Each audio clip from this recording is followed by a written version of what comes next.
ကိုရောဖျားကျေးဇူးတင်တယ်ကိုရောပေးတဲ့မိသားစုတွေကိုရောတရားတော်ထဲမှာမှန်ကန်စွာဥဆောင်တတ်ဖို့လမ်းပြတတ်ဖို့တုံတင်တတ်ဖို့ဝိညာဉ်တော်ဖျားကိုရောမဆာဒါရဲ့ခွန်အားနဲ့မတတ်နိုင်ဘူးကိုရောကျေးဇူးပြုပါမိသားစုရဲ့အသက်တာကိုရောဖျားရဲ့အလိုတော်နဲ့ညီဥဆောင်ရဲ့ကိုရောရဲ့အလိုတော်ထဲမှာရှိစေဖို့ဝိညာဉ်တော်ဖျားမဆာပါကျေးဇူးတင်ပါတယ်ကိုရဲ့နာမတော်ကိုချီးမွမ်းတဲ့ယေရှုခရစ်တော်နာမနဲ့စက္ကအနန္တမှာဘုရားသခင်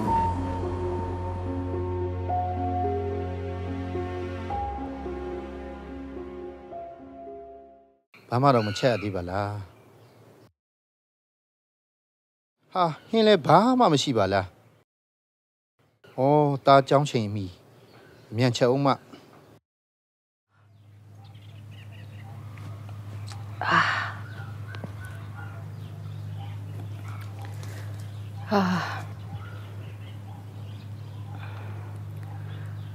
ရှင်းနိုင်အောင်ထိုးသွားပြီပဲ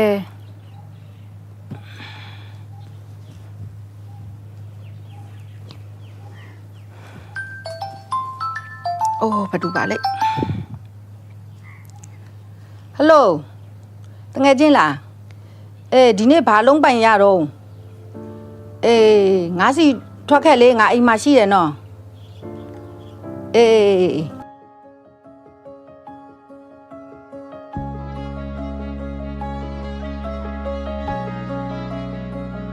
တငယ်ချင်းလာဟေ့ငါဆိုငါ့ကို900ဘိုးလောက်အားလိုက်အောင်900ဘိုးနော်900အဲ့ဆိုတခြားရောင်းစရာရှိတယ်တောင်းမယ်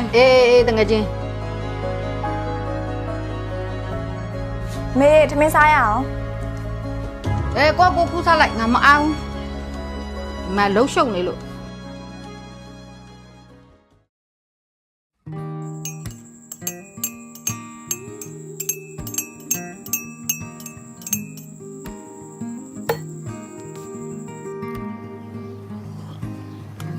ဟောသမီးထမင်းစားနေရလားဟုတ်တယ်ဖေရဲ့ဟင်းရောသမီးရဲ့ရှိတဲ့ဟင်းနေနဲ့ဆင်ပြေပါရဲ့ဖေရဲ့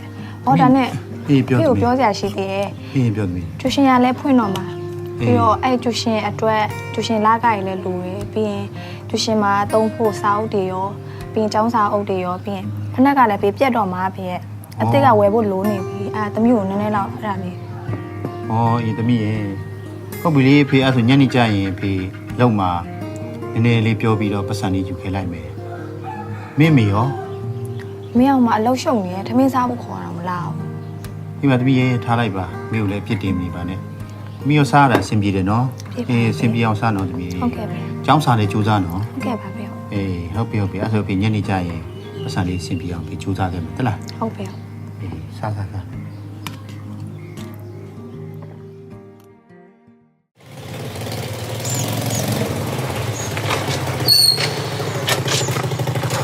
大爷，三爷，ဘာလဲ要端阳等下闹家那边哟。ခဏလေးငါထွက်ခဲ့မယ်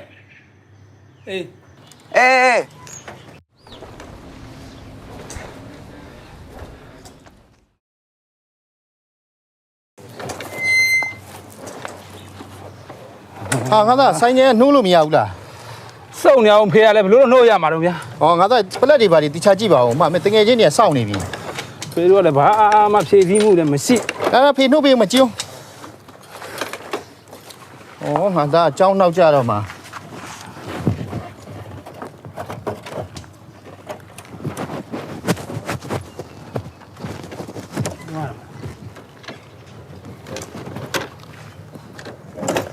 မြောက်ဖေးကျွန်တော်တကယ်ချင်းနဲ့လိုက်သွားလိုက်တော့ဗျာ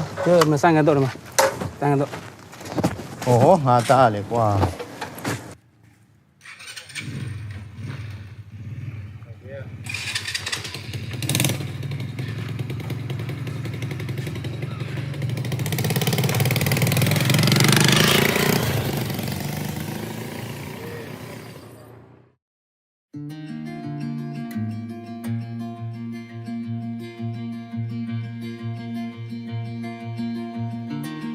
ကျွန်တော်ရောက်ပြီနော်ကိုလင်းရောက်ပြီလားဟုတ်ကဲ့ဒီအချိုရည်ဘူးနဲ့ရေတံဘူးလေးတွေကိုတော့ကိုတောင်နဲ့ထည့်ပေးဦးဟုတ်ကဲ့မထမင်းကြိုင်လေးထားလိုက်အောင်မဟုတ်ပြီဟုတ်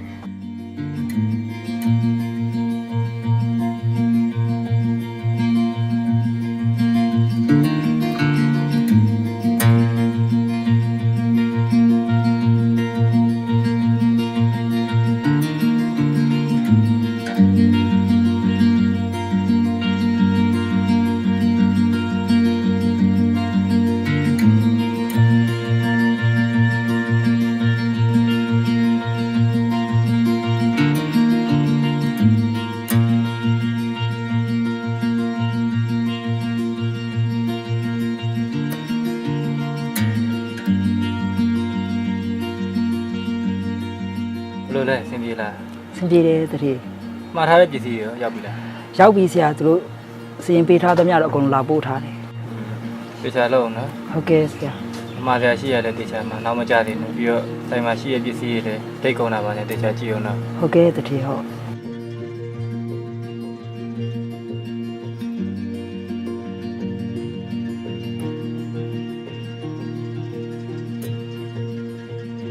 ဟောဆရာကျွန်တော်စကားလေးပြောချင်လို့ဗျာဆရာ အေးပြောလေ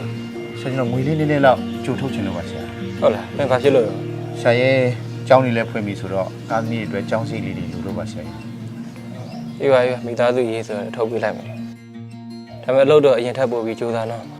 ဟုတ်ကဲ့ပါဆရာ ပြောချင်ပါ ဟုတ်ကဲ့ပါဆရာ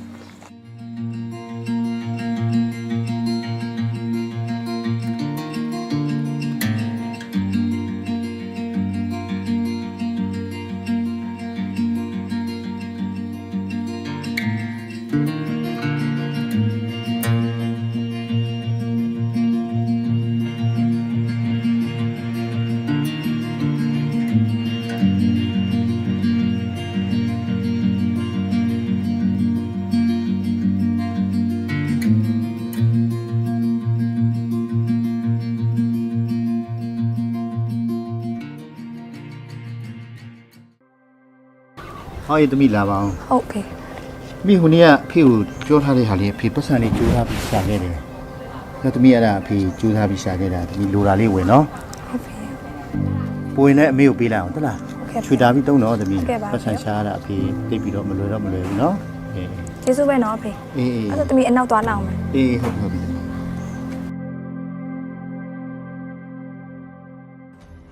မောင်မရှိလားမောင်ဝဲမဟေးထွက်လာကြအောင်လောင်းလေတငယ်ချင်းညီနှလုံးထိုးထားတဲ့ကျွေးတယ်ပေးမယ်ဆိုပြီးခုချိန်နေမပေးဘူးဘယ်နှပတ်ရှိနေပြီတော့ ဟာမင်းတို့လည်းဗျာဘာစူးညံနေကြအောင်ဗျာ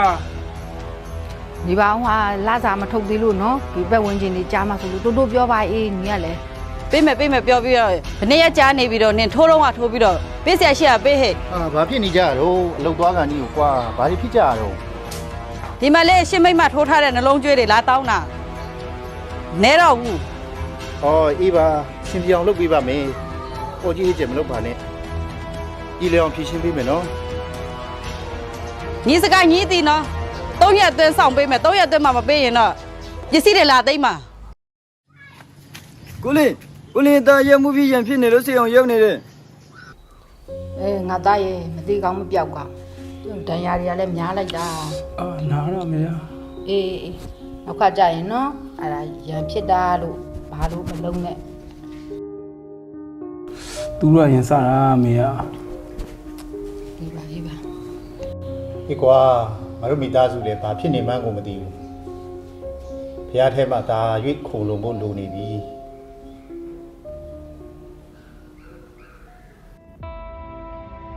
လောကမှာရှိတဲ့မိသားစုဆိုတာကောင်းကင်နိုင်ငံမှာကျမတို့အတူရှိရမယ်မိသားစုကိုကိုစားပြုနေတာဖြစ်တယ်။မိဘဆိုတာကဘုရားသခင်ကိုစားပြုပြီးတော့သားသမီးတွေကိုကြည့်ရှုစောင့်ရှောက်ဖို့ရန်အတွက်ပြုစုဖို့ရန်အတွက်ဘုရားသခင်ကျမတို့ကိုတာဝန်ပေးထားတာဖြစ်တယ်။မိဘများယခုချိန်မှာသင်ရဲ့အသက်တာကိုပြန်လဲစမ်းစစ်ဖို့ဖြစ်ပါတယ်။ဟာလေလုယာ။သားသမီးတွေအနေနဲ့လည်းကျမတို့ကလောကမှာရှိတဲ့မိသားစု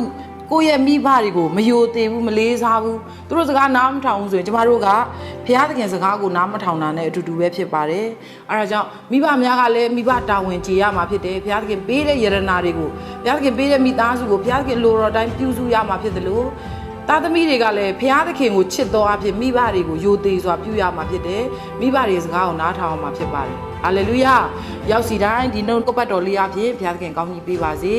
တကယ်လို့ဒီနှုတ်ကပတ်တော်အဖြစ်ကိုယ့်ရဲ့အသက်တာထဲမှာဟုတ်တယ်ငါရဲ့အသက်တာက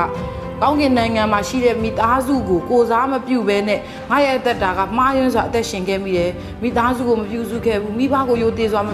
မပြုစုခဲ့ဘူးဆိုပြီးတော့ကျမတို့ကိုယ်တာဝန်ကိုမကြည့်ဘူးလို့ခံစားတဲ့သူတွေရှိရဆိုရင်ဘုရားသခင်ရှေ့ကိုတိုးဝင်ချင်းကပ်ဖို့ရန်အတွက်ယေရှုနာမနဲ့ဖိတ်ခေါ်ခြင်းပါတယ်တို့ကဲ့သို့ဘုရားသခင်စီကိုအတိတ်မှာဆက်ကပ်ခြင်းတဲ့လူရှိတယ်ဆိုရင်လက်ရလက်ကိုထောင်းလက်ဘုရားသခင်ရှေ့မှာကျမတို့ဝန်ခံဖို့ရန်အတွက်ဖြစ်ပါတယ်ဟုတ်ပြီခဏလေးဆူတောင်းပါမယ်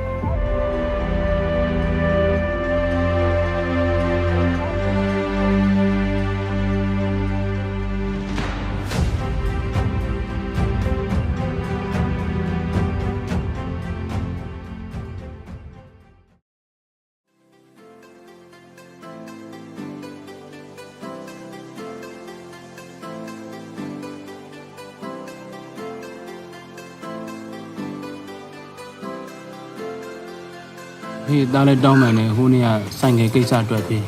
အဲ့ဒါလေးတောင်းမှန်ခြင်းလို့ ဒီပါသားရဲ့စိတ်ထဲမှာမထားနဲ့နော်ဖေဘာမှစိတ်ထဲမှာမရှိဘူး ဒီမှာလည်းတောင်းမှန်ပါတယ်မိသားစုပေါ်မှာတာဝန်မကြီးခဲ့ဘူးသားသမီးတွေပေါ်မှာလည်းတာဝန်မကြီးခဲ့ဘူးပေါ့မိသားစုတာဝန်လည်းပြက်ကွက်ခဲ့တယ်အဲ့ဒါအတွက်နောင်ထားရပါတယ်လို့တောင်းမှန်ပါတယ် အော်အေးပါမိသားစုအတွက်ဖေအားလုံးကနားလည်ပြီးသားပါဖေလည်းအများကြီးစူးစမ်းဖို့ရှိတယ်နော်မိသားစုအတွက်ရှေ့ဆက်ပြီးတော့စူးစမ်းရမယ့်အရာတွေတကယ်ကိုဟောဖြစ်တယ်ဘာမှစိတ်ထဲမှာမထားကြနဲ့ဖေပြပြပါပဲစားကြရအောင်နော်